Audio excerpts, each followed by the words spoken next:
All right, let's get Anthony Smith on the line. We got him on right now? He's on the line right now.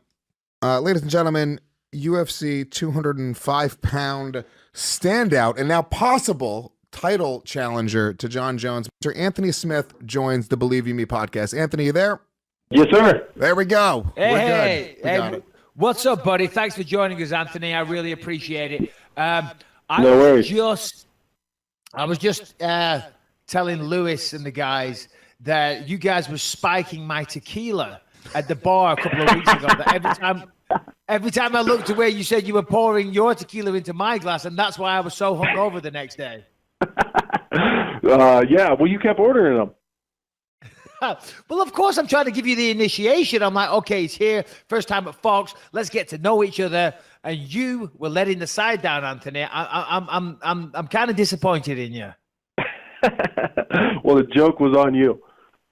No, it really was, because I was dying the next day. But anyway, listen, welcome to the show. Dude, since we spoke, massive news. Is this official? You are fighting for the title March 2nd, I believe, against John Jones. Is this official? It is official. That's great.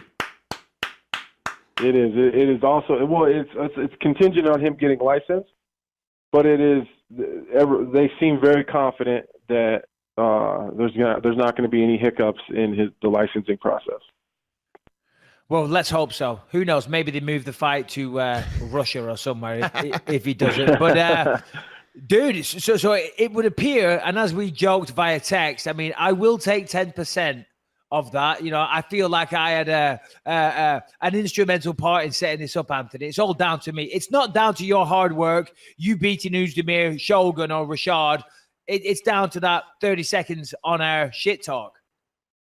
Absolutely, and that's why I sent you the text, is I have to give you all the credit for it. But I honestly do believe that that little exchange that we did have, that you kind of did push a little bit, it definitely didn't hurt. That's for sure. Yeah, you know, it's weird that in this day and age, it's kind of a sad thing that things like that do help sell a fight and does make fights. Of course, this is a huge fight for you, and I'm in your corner, Anthony, and I'll be cheering for you. When we watched the Gustafsson fight, is there anything that you saw that you think you can capitalize on? Yeah, I think there's a couple of things. I think that, you know, just off the bat, his willingness to back up, you know, for a guy like me, that's just not smart, anyways. I've always been the most dangerous when my opponents are backing away from me. That's just how my style has worked, and I don't think that that's a secret. But I also think as we were sitting there at the desk watching him, that I think we've seen a different guy. He wasn't quite as quick as he always was. His movements weren't as smooth as they'd always been, you know, and the biggest difference I've seen was his mentality. You know, he didn't have that uber arrogance, you know, that tends to work for him. I think that his arrogance is one of his biggest tools when he's in the octagon.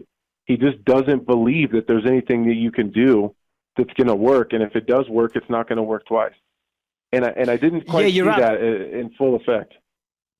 No, you're absolutely right. We even discussed that. Do you think, though, and I'm just playing devil's advocate here, do you think that maybe that was due to the layoff, and now that he's having a quick turnaround, maybe you'll see an improved version? Yeah, that's what I'm expecting.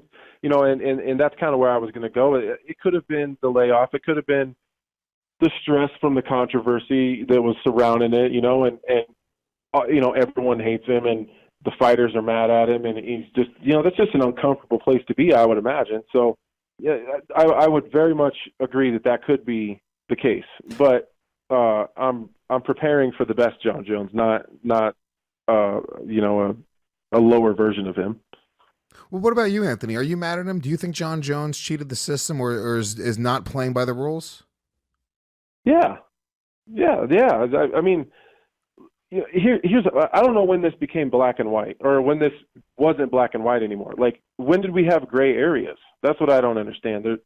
It was, if you have a banned substance in your body, you're guilty. You know, and you know, there's the off the off chance that there's a few guys that have been able to prove that they were tainted supplements, which I think there's its own narrative there. I think that there probably is some cases of that's valid, but I also think that there's ways around that whole system. But he failed, and he's done it several times.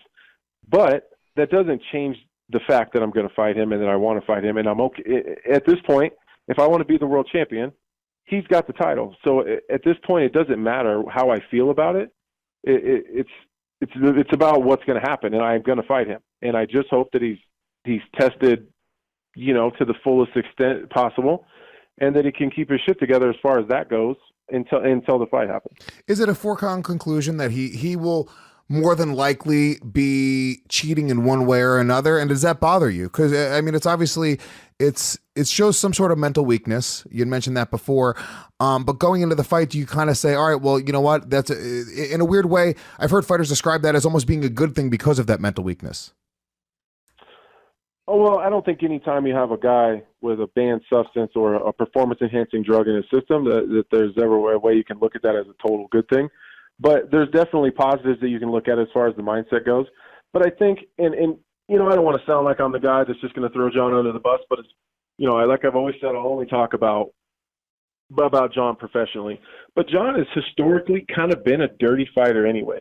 He doesn't necessarily always break the rules, but Michael can attest to what I'm talking about. Like, the oblique kicks, it's just kind of known. The eye pokes in our circle is just like a dirty thing. Like the cranking on, was it Glover? They overhooked him and just like cranked his elbow in. Like, that's not like a move. That's just doing shit to be an asshole. And just little shit. The dropping Machida on his head when he after he finished him, just dropped consistently poking people in the eyes. And he's just he doesn't always break the rules, but he's dirty, and that's just who he is. And if you got to go in there expecting shit like that. Yeah, absolutely. But I think, I agree with everything you're saying there, Anthony. I really do. Certainly the eye pokes, that's always one for John Jones as well. If you put all that to one side, of course he is an incredible fighter. So what you're looking to do, though, is to go out there and be the first man to legitimately beat John Jones, which if you could do that, Anthony, you're making history, you're winning the belt, you're setting the legacy, and you're making history. This is a massive, massive opportunity for you. Are you going to be training as normal in Kansas City, or are you going to do anything special for this? I'm already in Denver right now. So I got here this morning. I'm going to be here until the fight. Of course, I'll go home on the weekends and see my family and stuff. That never changes. But yep. I'll be here with Mark Montoya, and it's been real cool, man. The whole team has kind of rallied around me. There's 30 or 40 professionals on the fight team, and everybody's kind of just surrounded me, and we're going to do whatever it takes. And I think the programming will be a little bit different. Obviously, it's a different. We're dealing with a different animal here. So they're working on the schedule and what that really looks like. But we're all systems go, the entire team. Yeah, this is the biggest fight of your career, obviously. Are you feeling the pressure yet, or just just talk to me a little bit about that, because this is I don't want to say it's out of nowhere, but this wasn't something 6 months ago. I didn't think that people were necessarily going to be saying that Anthony Smith was going to be fighting John Jones for the title in March. No, man, there's no pressure for me at all. No one expects me to win. I would confidently say there's a handful of people that truly believe no matter what, I'm leaving there with my hand raised. And that's okay. I'm okay with that. I'm up against, arguably the greatest fighter to ever do it. What do I expect? You know what I mean? I don't expect people to jump behind me and push me through to the finish line. There's really no pressure at all. Nothing at all is expected of me. And I just deal with these kind of situations pretty well, and I expected to be here. This isn't like John's kind of making it seem like he gifted me an opportunity, and that's not it at all. I put myself here on purpose. I was talking about John Jones before I fought Shogun in July. I very carefully put myself in a position to get to where I'm at right now, and so I'm not really surprised. I expected to be here, and I waited for him to fight to start, putting myself in a better position as far as my management goes and all that stuff. So, I think I did what I had to do, and I knew what it was going to take to get a title shot, and I did it. And far as the pressure goes, I mean, can you really think of a better position to be in though? I think it's similar to Michael's. You go in, no one expects you to win. The cards are stacked against you. No one, collectively, no one believes that you're going to do it. So you just walk out there and you go out there and you have fun. And when you fight without fear, you're not tight. And you're not overthinking it. You just go out there and you're loose and you just do what feels right. And it's, 9 times out of 10, that's when it really works out for you. Absolutely. I couldn't have said it better myself. I mean, I was going to say that when you go in there and there's no pressure and you're just fighting, I mean, you go out there, fight your own fight, believe in yourself, and then the best things happen. When you have all this pressure and you're the champion and the whole world expects you to win, that does affect your performances. So you're absolutely right, Anthony. I totally agree with you. And it doesn't matter if the world or the bookies have you as the underdog. If you believe in yourself, which is the most powerful tool, if you believe in yourself and the coaches believe in you and your team around you do, then you can achieve anything. At the end of the day, he's only a human being, just like we all are. Only takes one shot. To quote a famous line, if you conceive and you believe, then you can achieve, my friend. Speaking of our good buddy, did you see him today? He is. I think he might dislike me more than he dislikes you. Oh, what happened? Who, Rockhold? Why? What's going on? Oh man, this is twice now. So the first time he went on some show talking about how trash the division is because Anthony Smith was ranked in the top 5, and I didn't say anything because honestly I didn't want to talk my way out of a fight with Luke or out of a title shot and into a fight with Luke Rockhold. That's funny. So I just left it. Well, then today he goes on, on Luke Thomas's show talking about how dog shit I am and I couldn't even crack the top 10 at middleweight. And he just kept saying, Anthony Smith is getting a title shot. Like, what a arrogant fucking prick. I've never said 2 words to that dude my whole life. Really? Well, that's what he is. Never. He is an arrogant prick, an absolute arrogant prick, and hopefully you get a chance to shut him up in person. But you did the right thing. You don't want to talk yourself out of a title shot and into a fight with Luke Rockhold, who, to be fair, is a tough fight as well. But on the post-fight show, can we just talk about when Jones started being an aggressive dick with you, and you handled it perfectly, Anthony. You did. You went, listen, I feel like I've been pretty respectful here. I'm just here doing my job. But secretly in your mind, what did you really want to say? Oh man, I wanted to wig out. I really wanted to just let him have it, and just be like, listen, like I hate people that have that attitude, like that I'm better than you because here's what I've done. I'm a small town Nebraska kid. Like I don't ever think I'm better than anybody. It doesn't matter whether I'm fighting for a title in the UFC or I'm back working my construction job.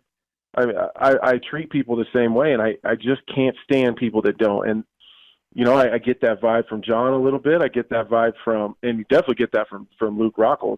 Like just like it makes me think, like, who the fuck are you to talk to people like that? Like, I've never done anything to you. I've never had a problem with you. I've never said anything that isn't true about you. Like, I don't know you. So, like, it's just the total arrogance of just thinking you're better than people. It just drives me crazy. It's like an actual, like, generic classic bully mentality of let me put you down in order to make myself feel better. That sucks. And that sucks you to go through. But I'll tell you right now, as a fan, because that's what I am. I'm just a fan of this sport. You are doing yourself, a ton of favors, even just talking about it right now, the way you're talking about it in a very honest way, because people connect with somebody like you much more so than a guy who's fucking modeling Gucci underwear or a guy who is gifted all of the tools to go become a world champion like John Jones. Those guys have it easy. Hold on, Gucci do underwear? I'm saying, Gucci do underwear? Fuck, man, I gotta get some. Isn't that Rockhold a Gucci? Isn't he a Gucci model? Isn't that what it is? No. What is it? I don't know what he's doing. I just know that he's just this California kid that just feels like he's better than everyone. He's good looking. And he's probably the guy that got all the girls and was the cool guy in school. And he just, like, he takes every opportunity to put me down. Like, I don't understand. Like, the people that aren't putting me down for the most part are my peers. He's the only one, because people understand what it takes to get to a title shot, how long of a road I've had if you actually look at it. And how much work and dedication and sacrifice I've put in getting here. So even if you don't agree that I should get it, or you think that John Jones is going to kick my ass, as my peer, Yeah. you know what goes into that, and you should be the last person to say anything about it. And if your name is Luke Rockhold and you've been knocked out 2 out of your last 3 fights, and Yoel Romero almost decapitated him, like, what are you talking about anyone else? Like, you can't even make it to your next fight. I don't understand. Like, Well, for sure. It doesn't make any sense. There's like, one word I fought 4 to times. describe that. I fought 4 times in 9 months. Well, absolutely. And the one word to describe that is jealousy. That's all it is, Anthony. You know, I mean, as you just said, you've put it all together. You've just beat 3 legends back to back. All right, Uzdemir is not a legend, but he's certainly top of the food chain. And then Shogun and Rashad. Him on the other side, as you said, knocking people out. And now he's trying to talk shit. He's just jealous. He's just jealous. I mean, you've got a massive title fight on your hands. It's going to be the biggest payday of your career. And honestly, after spending some time with you, Anthony, I couldn't be happier for you. You're a good man, a good family man, and I'm really, really happy for you, man. I wish you nothing but the best. Thanks a lot, man. I really enjoyed being on the desk. I enjoyed having a couple of drinks with you, man.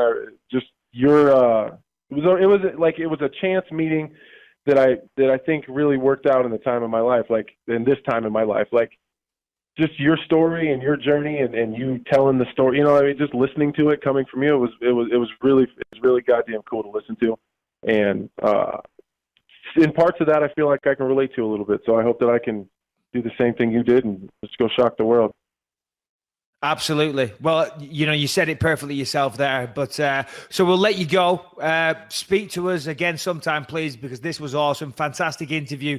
We have a thing called the circle of trust here. What goes on at a bar after 10 shots of tequila does not go mentioned on podcasts. So I can't remember what I said. Pretty sure it was good shit, but I don't remember any of it.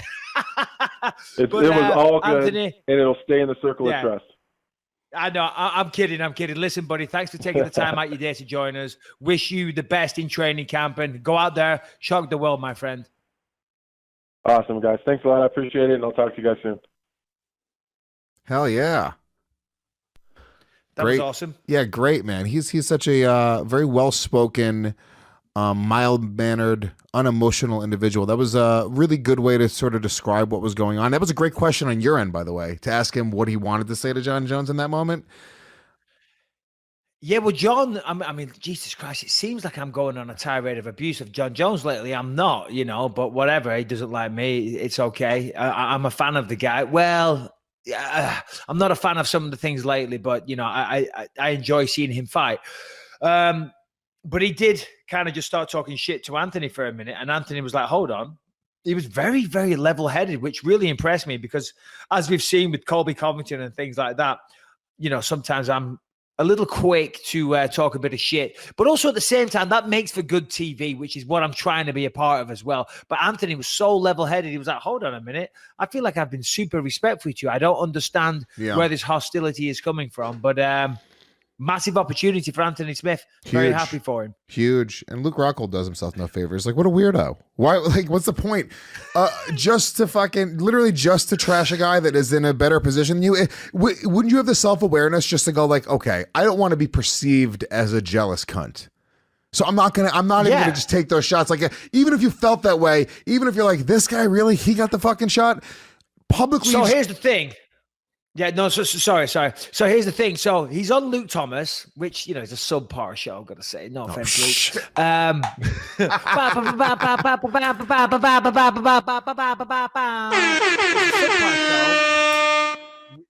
We need 3 of those back to back for that comment. It's a subpar show, but Luke Rockhold's on there. Here's the facts. You did just get fucking knocked out of Yoel Romero. You've never fought at light heavyweight in the UFC, but yet you think you're going to walk right into a title shot. Of course, I understand from his own side of things, you know, he wants what Smith has got right now, but you got to earn that. You got to establish yourself at light heavyweight, get at least a couple of big wins, and then maybe you can talk about that. But just going on there and like just saying, oh my God, Anthony Smith is getting a title shot. It's crazy. It's jealous. It doesn't put himself forward in the best light. And of course, true to every episode of Believe You Me, we never miss an opportunity to talk shit. And I apologize for that because it was like all Anthony Smith is doing, not mine. Yeah, you didn't even want to say anything, to be honest. He brought him up. I was doing this. I know. No. Let's have 1 week without talking shit about him. Yeah. Well, you saw the quote that he said to TMZ. Go on. Spoke with TMZ Sports. It's a quote from Luke Rockhold. It's so strange. Like, what a weird, bizarre quote. He goes to John Jones, "Hold tight. I'm coming, princess." Oh, yeah, that's right. He did. I mean, you think John Jones I'm not even being an asshole here. I think John Jones is a cheat. I don't like John Jones, but at what point are you moving up to 205? That's almost like a carbon copy of what Jones said to DC. Hey, Daddy's home, DC. And now he's just switching. What did he say? Hold tight. What did he say? I'm coming, princess. I'm coming, princess. Yeah, he just copied John Jones's thing there exactly, almost. Keep the bed warm, and I'm sure big boy. John Jones is sitting there shitting his pants, I'm sure. Oh my God, Luke Rockhold's moving up from light heavyweight after getting knocked out cold and coming to fight me. Ooh, very, very scared. All right, let's take a quick moment to hear from one of our new sponsors of the show, Fulton and Rourke. What is Fulton and Rourke, I hear you asking? Well, Fulton and Rourke is a men's grooming and fragrance company that creates products that are not only of the highest quality, but also make getting ready more enjoyable. They're best known for their solid wax-based colognes. They're designed to perform just as well as traditional sprays, but they come in a shatterproof metal case that you can throw in your gym bag, your carry-on bag, even fit in the pocket of your jeans. Now, what am I talking about here, you say? Well, fortunately, they sent me some samples, and I've got to say, it is pretty cool. They have these very, very small, trendy, well-crafted little metal cases. It looks like an Altoids container almost. Yeah, or like a Zippo lighter or something. Yeah. And then you just rub it on you. And I've got to be honest, the smell is fantastic. It's not overpowering. It's nice and subtle, but it's very, very good. As I say, throw it in your gym bag, put it in your pocket. And they also do a massive variety of products as well. They do all the usual stuff. They do, facial creams if you want to stay moisturized. Sunscreen is in, all that stuff as well. But they also have a whole line of awesome grooming products. GQ named their shave cream the best on the market. High praise indeed. And their aftershave cloths just won a Men's Health Grooming Award as well. So, looking to up your shower routine? Well, their caffeinated shampoo and body wash has a great fragrance that will wake you up and get you ready for the day. So I'm telling you, what I love, Mike? I apologize to cut you off, but I'm not a cologne guy at all. Like, I don't wear colognes. I feel like they're a little bit overpowering, a little overbearing. I've noticed, Lewis. I've noticed. You've mentioned it before. You're like, what is that smell coming out of my guest room? If you're looking for something, I'm going to recommend the Sterling. That's what they sent me. It's basically, it has warm notes of tobacco, leather, and vanilla. It's very masculine and very sophisticated. Perfect for this time of year. I put it on the other day. My girlfriend was like, what the fuck are you wearing? She couldn't keep her hands off me. And it didn't feel like I was wearing cologne. It didn't feel like I was wearing perfume. That's the problem with cologne. You spray it on, you can taste it, you can smell it. This was almost like, there's just something about it. It didn't have that weird, invasive, overbearing fragrance to it. So I really, really loved it. I think you guys should go check it out. So here's the deal. If you go to Fulton and Rourke, that is ROARK.com, FULTON, and ROARK.com. Use the promo code BYM at checkout. You're going to receive 15% off your entire purchase. That's a huge savings, 15%. Buy yourself some amazing products. I'm telling you right now, this is the perfect product for you if you're a dude, but you're not one of these guys who are just trying to spend your entire lives getting all bougie and crazy. These are some amazing products that make you feel like a dude while you're using them. Yeah, no, absolutely. In this modern day and age, there seems to be some kind of, I think we're past the age of men not wanting to look after themselves and look good. Certainly, that's the way it should be. Everyone tries. You want to look good when you go out. And this is a fantastic range of products. It really is. I'm proud that they're a sponsor of the show. They sent me out a ton of products and I was blown away by the quality. And you will be too. So please check it out. As Lewis said, it's Fulton and Rourke, ROARK.com. Use the promo code BYM at checkout. 15% off.